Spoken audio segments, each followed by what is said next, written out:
Hello everyone, welcome to my channel Nishita Kawal and me Nishita. मैं आज आपको संस्कृत के इम्पोर्टेंट टॉपिक्स क्लियर कराऊंगी क्योंकि बच्चों की डिमांड थी कि दीदी हमें संस्कृत बता दीजिए, हमें संस्कृत पढ़ना है, हमारे पेपर आने वाले हैं, बोर्ड आने वाले हैं। तो यस, ये क्लास 10th का संस्कृत है। उसमें मैं आपको मोस्ट इम्पॉर्टेंट टॉपिक्स क्लियर कर दूँगी आपकी। उसके अंदर आपका ग्रामर पोर्शन, उसके अंदर आपका ग्रामर पोर्शन प्लस जो रीडर पोर्शन होता है संस्कृत का वो क्लियर हो जाएगा। इससे हमें 90% लाने से कोई नहीं रोक सकता। यस, हम जल्दी से बिना टाइम वेस्ट किए उस वीडियो को स्टार्ट करते हैं हम। इस PDF का लिंक आपको नीचे डिस्क्रिप्शन बॉक्स में मिल जाएगा, ठीक है, नो टेंशन। ये हमारा क्लास 10th का संस्कृत का मस्ट डू टॉपिक्स है हमारा, ठीक है। सबसे पहले तो हमें ये पता होना चाहिए कि हमारे डिलीटेड टॉपिक कौन कौन से हैं।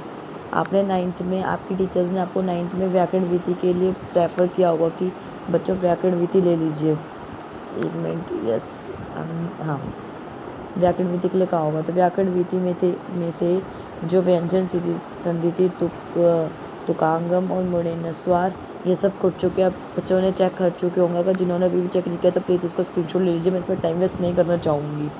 एंड देन इसमें ये चैप्टर के नाम दे रखे हैं, पाठन नमानी, किसी को ना पता हो तो ये चैप्टर के नाम है हमारे 1, 2, 3, 4, 5। ये चैप्टर हमारे कट चुके हैं, तो ये हमारे चैप्टर के नाम है। एंड उसके बाद हमें बताया गया कि जो एग्जामिनेशन स्ट्रक्चर है, मतलब जो हमारा ये ब्लू प्रिंट भी कह सकते हैं हम संस्कृत का। मैं उसकी अभी एक अलग वीडियो बनाऊंगी, तो आप इसमें देखना चाहें तो देख सकते हैं, बट मैं उसकी अलग वीडियो बनाऊंगी तो मैं प्रेफर करूँगी कि आप उसी में देखें, इसमें टाइम वेस्ट ना करें। यस, जो हमारा सिलेबस अब की आ रहा है वो ये सारा है।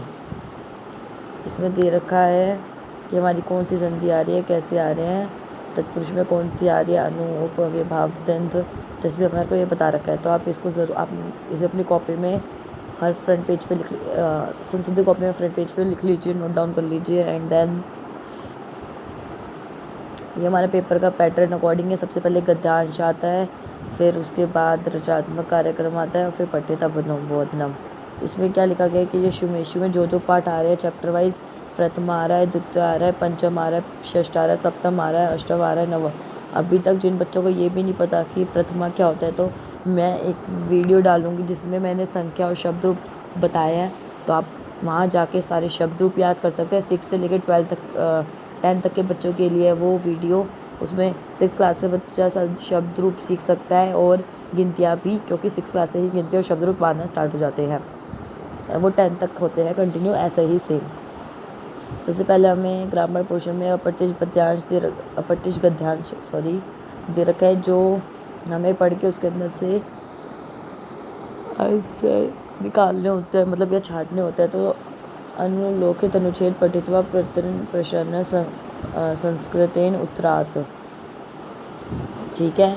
तो मैं चाहती हूँ कि ये सब आप खुद सॉल्व करें अपठित गद्यांश, क्योंकि अपठित गद्यांश कभी भी सेम नहीं आते। मैं कह रही हूँ कि जो मैंने मस्ट डू टॉपिक्स दिया है, जो मेरे को भी टीचर्स ने मुझे प्रोवाइड किए थे, उसमें से कभी भी सेम नहीं आते। इसमें ओनली प्रैक्टिस के लिए होते थे। प्रैक्टिस खुद आप कीजिए, अगर आपको नहीं आ रही हो तो आप मुझसे हेल्प ले सकते हैं।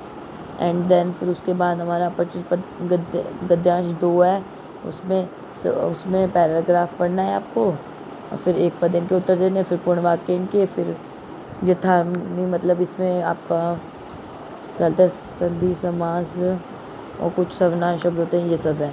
ऐसे हमारा अपठित गद्यांश 3 है, 4 है और 5 भी है, 6 भी है, 7, मतलब हमारे को शायद 10 दे रखे हैं इसमें। हाँ, अपठित गद्यांश 10 दे रखे हैं हमें प्रैक्टिस के लिए। एंड जो हमारा एक मिनट रुकिए, ये हमें 10 दे रखे हैं। फिर उसके बाद हमारा नेक्स्ट आता है, जिसमें हमें बहुत अच्छे से ध्यान देना होता है। वो बच्चे इसमें पूरे 5 में से 5 नंबर लेके आते हैं, क्योंकि इसे रट्टाफिकेशन कहते हैं। अगर आपका कोई चित्र वर्णन आ जाए तो उसमें तो आपको फुल में से फुल मार्क्स लाने ही हैं, क्योंकि चित्र वर्णन में मार्क्स काटना it's not possible for teachers. क्योंकि देखो, आपको मैं एक चित्र जूम करके दिखाती हूँ।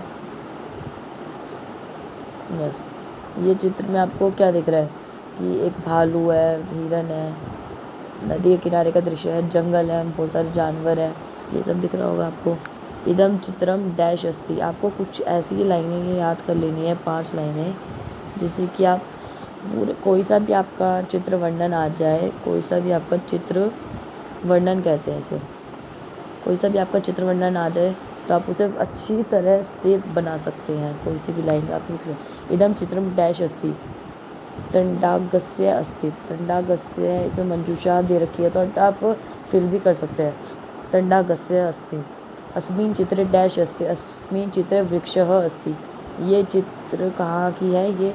यह चित्र वृक्ष की है। मतलब अस्मिन् चित्रे डैश अस्ति, इस चित्र में क्या दिखाया जा रहा है? इसमें चित्र में पेड़ दिखाए जा रहे हैं, खूब सारे पेड़ है ना।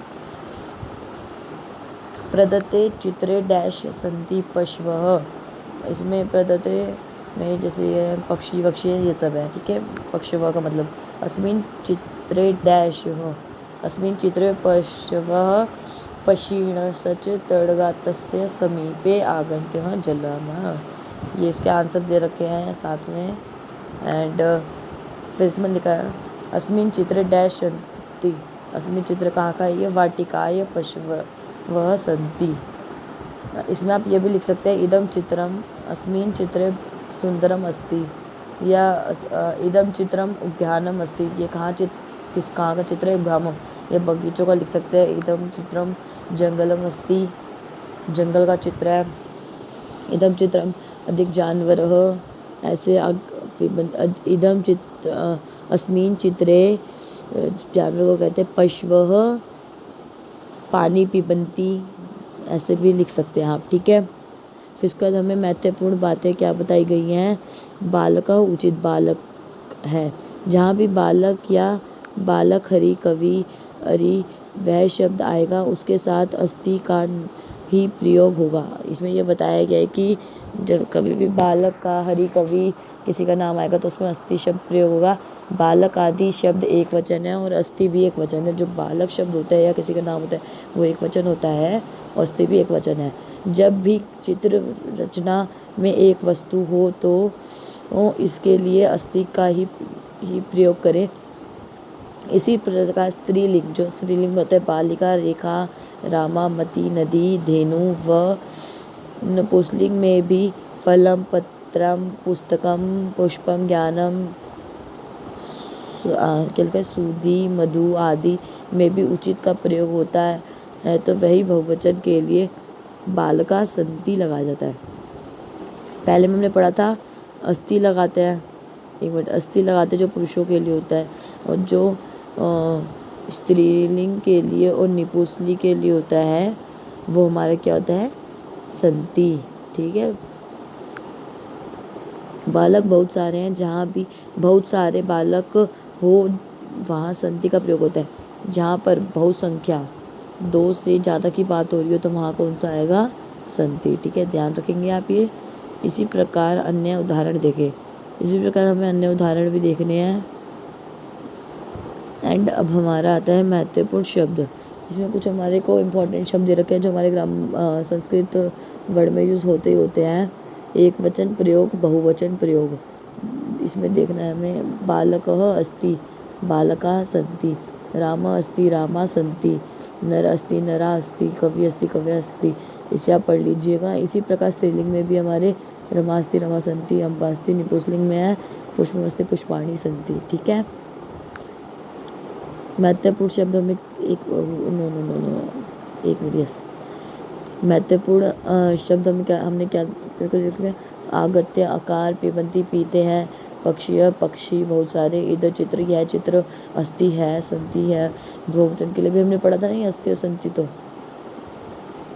ये पुरुष के लिए और ये स्त्रीलिंग और बहुवचन के लिए जो होता है नपुंसकलिंग के लिए। अस्मिन् चित्र, इस चित्र में, अस्मिन् चित्रे उद्यानम अस्ति, या अस्मिन् चित्रे वृक्षम अस्ति। मैंने ऊपर आपको बताया था ना। नदी का नदी ही कहेंगे, नदी तटे, नदी का तट, आकाशे, आकाश में, मेघा बादल, खगा चिड़िया, वाटिकाएँ बगीचा। देखा, ये हमारे ऐसे खूब सारे इंपॉर्टेंट दे रखे हैं। मैं इसको स्मॉल कर देती हूँ, बाकी PDF का तो मिल जाएगा। अगर जो बच्चा PDF ना खोल रहा हो, स्टोरेज की प्रॉब्लम, जैसे मेरे फ़ोन में स्टोरेज हो चुकी है, ऐसे आपके फ़ोन में स्टोरेज हो रही हो, तो मुझे आप इसका स्क्रीनशॉट लेके ही पढ़ लीजिए या वीडियो को पॉज करके। एंड अब हम आगे चलते हैं।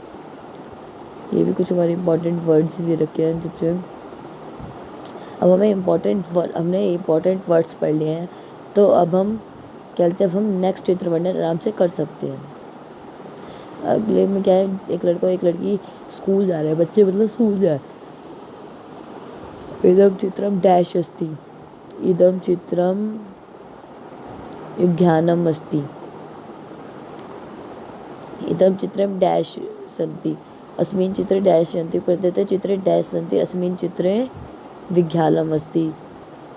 ठीक है, तो अब आप बच्चे सोचोगे कि हमें तो डैश आएगा तो हम तो कन्फ्यूज हो जाएंगे। जी नहीं, आपका जो 10th का बोर्ड का पेपर है उसमें आपको ये डैश नहीं देते। ये 7th 8th तक आते हैं डैश, ये 9th 10th में नहीं आते। इसमें आपको खुद लाइनें बना के लिख रहे होते हैं।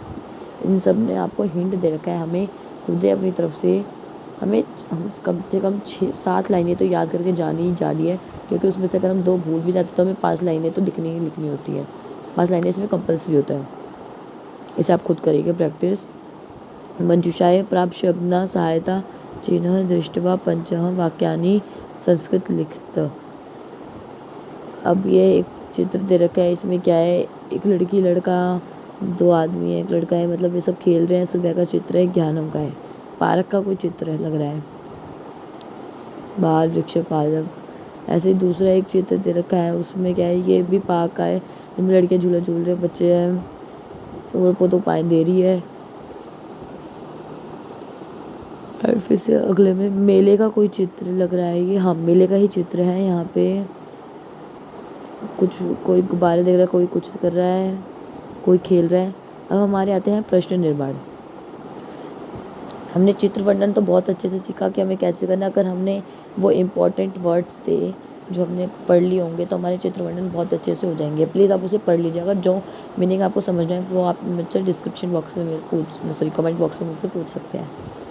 एंड देन प्रश्न निर्माण को देखते हैं हम। प्रश्न निर्माण कैसे होगा। प्रश्न निर्माण वाचिराय बिंदेव सप्तकरा कति, मतलब जब कति वर्ड आ जाए तो आपका कितने, कितना, कितनी।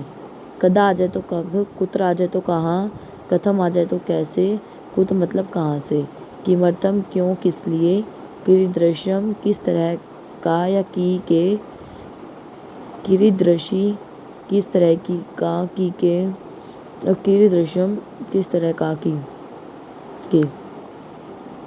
यह है समझ। अब इसमें हमें कुछ प्रश्न निर्माण दे रखे हैं विद एग्जाम्पल, तो हम इसे देख लेते हैं एक बार। फिर उसके नीचे जो दे रखे होंगे वो आपकी प्रैक्टिस के लिए होंगे। रेखांकित पद, ये हमारे क्या है, प्रश्न निर्माण। ठीक है, प्रश्न निर्माण। हमें थोड़ी राइटिंग संस्कृत में और हिंदी में थोड़ी बेकार सी है, बट आप राइटिंग को ध्यान न देखें। हम नेक्स्ट बढ़ते हैं। शक्तियानम कंजमलीन धूम उचित। इसको कुछ पढ़ के याद आया, मुझे तो याद आ गया कि चैप्टर 1 का लग रहा है मुझे तो ये, हाँ चैप्टर 1 का 3rd या 4th, सॉरी फर्स्ट सेकंड, हाँ 2nd या 3rd पैरा में से है ये। कंजकाली मतलब काला धुआं। चक्टियानम की दृश्य घूम धूम उचित। कंज मिलिन का क्या आ गया, कीरीदर्श। युज्ञाने पक्षिणा करलव चेत प्रसादयति। पक्षिणा के नीचे लाइन है तो पेशा आ गया वहाँ पे। पाषाणी सभ्यतः लता रुगालाम प्रसलते पिष्टवा सन्ति। पश्चात सभ्यता के प्रस्तर तले पिष्टा सन्ति के आएगा हमें। महानगरेषु भाना अनंता पंडकेत्य धावनति। महानगरेषु के नीचे हम जो हमारा कहते हैं प्रश्न निर्माण में, 1 मिनट सॉरी हाँ ये केशु भी आ सकता है और कुत्र भी आ सकता है। ठीक है, ध्यान रखिए। फिर मैंने नेक्स्ट दे रखा है, पृथक क्या संधियों वास्तविक सुख विद्यते। पृथक क्या मतलब कस्या संधियों वास्तविक सुख विद्यते, ये हो गया। अब इसमें हमें अभ्यास 1-2 दे रखे हैं। ये अभ्यास दूसरा है और ये अभ्यास तीसरा है। इसे आप खुद करके देखिए, अगर जो ना है मुझसे पूछ सकते हैं हम। नेक्स्ट अब हम करेंगे संधि। मैं आपको बता देती हूँ, मैं संधि की समास की अलग अलग वीडियोस डालूंगी, बट मैं आपको इसमें भी छोटा छोटा कुछ कुछ बता देती हूँ क्योंकि इसमें आपको एक्सरसाइज करने को मिल जाएगी, आपको होमवर्क हो जाएगा जब तक वो वीडियो अपलोड्स होंगी। अब हम करेंगे संधि कार्यक्रम, जिसमें कहते हैं जयतव संधि इलाज शोर डंडे।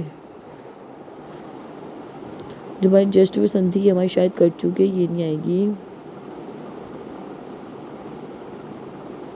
हाँ, ये हमारी संधि कर चुकी है। बंडर अंतः इश वाली, ये नहीं आएगी।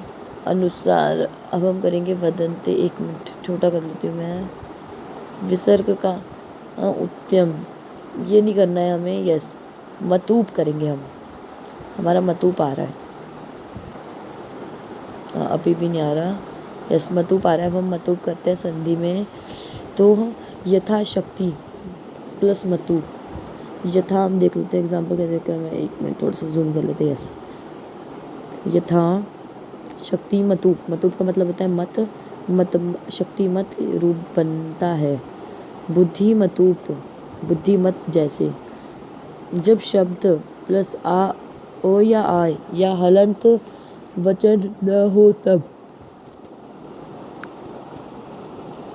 बस कुछ नहीं है। शब्द प्लस मतूप पुल्लिंग स्त्रीलिंग निपुंसलिंग, जैसे कि देखते हैं श्री जमा मतूप श्री, एक मिनट सॉरी, यस हाँ,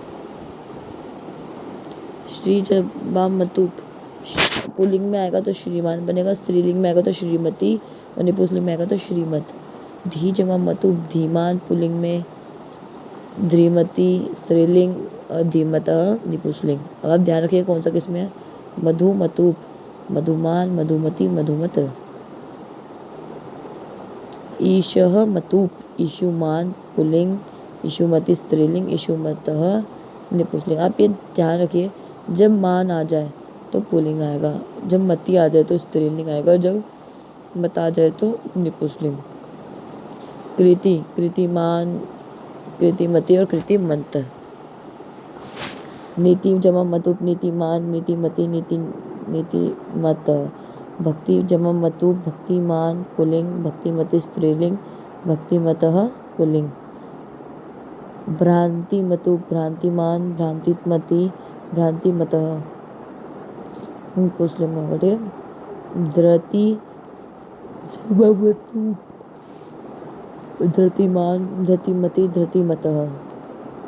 ठीक है। एंड फिर लिखा है उपयुक्त उदाहरणों के अनुसार निम्नलिखित अभ्यास को कीजिए। अब हमने देखा था शक्ति जमा मतूप क्या होगा, पुल्लिंग में होगा शक्तिमान, स्त्रीलिंग में होगा शक्तिमती और निपुंसलिंग में क्या होगा शक्तिमतः। बुद्धि जमा मतूप का क्या होगा, बुद्धिमान बुद्धिमती स्त्रीलिंग में और बुद्धिमतः। इसमें क्या होगा शजु जमा मतूप शजुमान शजुमती शजुमतः। ठीक है। 1 मिनट सॉरी, हाँ ये ना उसमें क्लिक हो जाता है तो उस चक्कर में सब ऊपर हो जाता है। ये हमारे 41 पेजेस। आप प्लीज़ घबराए ना, मैं इसको 2 या 3 वीडियोस में क्लियर करूँगी। मैं ज़्यादा लंबी वीडियो नहीं रखना चाहती। तल हमारे कट गए हैं। तब आप देख सकते हैं, बट तब भी नहीं आ रहे हैं। मृत्यु तब तो क्या था, गुरु तब। अगर आप एक बार प्रैक्टिस करके देखें तो तब वाले रूप होता है, उसमें सिर्फ त्वम जोड़ा जाता है। गुरु तव गुरुत्वम, पुरुष जमा तव पुरुषतम, मानव जमा तव मानवत्वम। ठीक है, ध्यान रखिए। एंड टाप में कहते हैं सरल जमा टाप सरला, प्रथम जमा टाप प्रथमा, बालक जमा टाप बालिका, शिक्षक जमा टाप शिक्षिका, गायक जमा टाप गायिका, मूषक जमा टाप मूषिका, साधक जमा टाप साधिका, नायक जमा टाप नायिका, सतु जमा टाप सूता, आज जमा टाप अजा। ठीक है, ये हमारे कुछ होमवर्क्स हैं, देख लीजिएगा आप। मैंने बहुत अच्छे समझे। मैंने आपको शायद समय समझाया बट मैं समझा दूँगी दोबारा से। समय मेरे को बहुत अच्छे से आते हैं, मतलब Sanskrit is very good subjects. मेरे को साइंस से थोड़ा सा डर लगता है बट अब वो भी ख़त्म हो गया है धीरे धीरे। सबसे पहले जिसको काउंटिंग नहीं आती है वो मेरे अभी मैं भी थोड़ी देर में अपलोड करूँगी वीडियो संख्यावाचक की, और मैं इसके नीचे डिस्क्रिप्शन में डाल दूँगी उसका क्या कहते हैं लिंक। संख्या की वीडियो आप ज़रूर देखें संस्कृत में, तो उससे आपको बहुत अच्छे से समय समझ आ जाएंगे। 1 बजने को क्या कहते हैं? 1 वादनम। 2 बजने को कहते हैं द्विवादनम। 3 बजने को कहते हैं त्रिवादनम। चतुर को कहते हैं चतुर्वादनम। 5 को कहते हैं पंचवादनम। 6 को कहते हैं षष्ठवादनम। 7 को क्या कहेंगे? सप्तवादनम। 8 को कहेंगे नववादनम। 8 को कहेंगे आठवादनम। 9 को कहेंगे नौवादनम। 10 को कहेंगे दशवादनम। एकादशवादनम 11 को और द्वादशवादनम 12 को। इतना समझ आया? अब समय देखते तो देखते कैसे हैं। जब हमारी घड़ी में पूरे 12 बजे तो क्या कहेंगे? द्वादश वादनम। 1 बज रहे हो तो 1 वादनम। 1 मिनट। 2 बज रहे हो तो 2 वादनम। 3 बज रहे हो तो त्रिवादनम। अब 11 बज रहे हो तो एकादश वादनम। 10 बज रहे हो तो दशवादनम। 9 बज रहे हो तो नौवादनम। 8 बजे तो अष्टवादनम। 7 बजे तो सप्तवादनम। 6 बजे तो षड्वादनम। 5 बजे तो षष्ठवादनम और 4 बजे तो चतुर्वादनम। ध्यान रखना कि जब भी पूरे टाइम हो रहा हो, 4 पूरे बज रहे हो, 2 6 पूरे बज रहे हो, तो आगे की 2 4 की गिनती तो रहेगी आपकी, दो और चतुर, राइट। इसके पीछे ध्यान रखना, जब भी पूरे ऐसे 0 आ रही हो, 2 0, वादनम लगा देना। एक अपनी शॉर्ट ट्रिक याद रख लो, वादनम लगेगा। क्या लगेगा? वादनम। ठीक है, नेक्स्ट में चलते हैं। सपाद, जिसमें सपाद यूज़ होता है। जब भी हमारे 12 15 4 15 कोई भी आगे यहाँ पे कोई भी डिजिट आ जाए और 15 बज रहे हो पीछे, तो हमेशा ध्यान रखना सबसे आगे सपाद आएगा। फिर आएगा, जैसे आप ऊपर नहीं लिखते चतुर्वादनम, ऐसे सपाद चतुर्वादनम, सपाद द्वादश वादनम। ठीक है, देख लेते हैं। 12 15 को कहते हैं सपाद द्वादश वादनम। 1 बजने को कहते हैं सपाद 1:15 को कहते हैं सपाद 1 वादनम। 2:15 को सपाद द्विवादनम। 3:15 को सपाद त्रिवादनम। 8 बजने को कहते हैं सपाद अष्टवादनम। 9 बजने को सपाद नववादनम। 10 बजने को सपाद द्वादशवादनम। 11 बजने को सपाद एकादशवादनम। अब ध्यान रखें, जो ये साद्र होते हैं वो हमेशा जब आते हैं जब 12:30, जब टाइम में आधा घंटा बीत चुका हो, 4 4:30 5:30, जब पीछे 30 आ रहा हो, 30 आ रहा हो, तो कहेंगे उसे साद्र द्वादश वादनम। साद्र। कुछ बच्चे ऐसे होते हैं, मैंने स्कूल में देखा था, जो मेरे क्लासमेट्स थे मेरे टाइम पे, तब वो क्या करते थे, जो साद्र है उसको पीछे लगा देते थे, लिख देते थे द्वा, जैसे हम लिख लेते चतुर कर लेते हैं, चतुर वादनम और साद्र। गलत जाएगा ये, साद्र पहले लिखने हैं। हम देख लेते हैं 12:30 को साद्र द्वादश वादनम। 1:30 को साद्र 1 वादनम। 2:30 को, मतलब 2:30 को, मैं 2:30 बोल देती हूँ कभी कभी। साद्र 2:30 को साद्र द्विवादनम। 8:30 को साद्र अष्टवादनम। ठीक है, अब बच्चे बहुत पादोन में बहुत कंफ्यूज होते हैं। पादोन, जो पादोन, उसमें बच्चे बहुत कंफ्यूज होते हैं। जब 11:45 या 3:45 हो रहे हो तो कंफ्यूज नहीं होना है। 11 को क्या कहते हो? 11 के बाद कहते हैं 12 आता है ना, पादोन लिखना सबसे पहले, तो कंफ्यूज भी ना हुए। जब 45 वर्ड दिखे सबसे पहले तक पादोन लिख लो। पादोन लिखने के बाद क्या होगा? 11 है, 11 के बाद कौन सा डिजिट आता है? 12 ना, तो उसे लिखते द्वादश वादनम। ठीक है, ऐसे 3:45 में पादोन लिख दिया, कंटिन्यू। ठीक है, एंड फिर लिख दो 3 के बाद कहते हैं चतुर्वादना। It's correct answer. ऐसे ही होगा ये, बाकी पढ़िए आप। स 5 वदने जागरण करोति, पंचवदने साद्र पंचवदने। इसमें करना क्या है? वर्णों के अनुसार निम्नलिखित, 1 मिनट, हाँ अच्छा, इसमें आपको एक रिवीजन के लिए दे रखे हैं, ये टाइम लिखा हुआ है, उसको आपको उसमें चेंज करना है। 9 बजने को क्या कहते हैं? नौवादनम। 5 को पंचवादनम। 30 को क्या बताया था मैंने? साद्र। 45 को पादोन। 15 को सपाद। वेरी गुड, याद हो गया। अब इसका है पत्र लेखन, वो हम अपनी नेक्स्ट वीडियो में पढ़ेंगे, क्योंकि हमारी ये वीडियो बहुत लंबी हो चुकी है पहले से ही। तो हम इसको नेक्स्ट वीडियो में कंटिन्यू करेंगे। Thank you this watching this video and please like and subscribe this channel and share this videos to all friends and family members.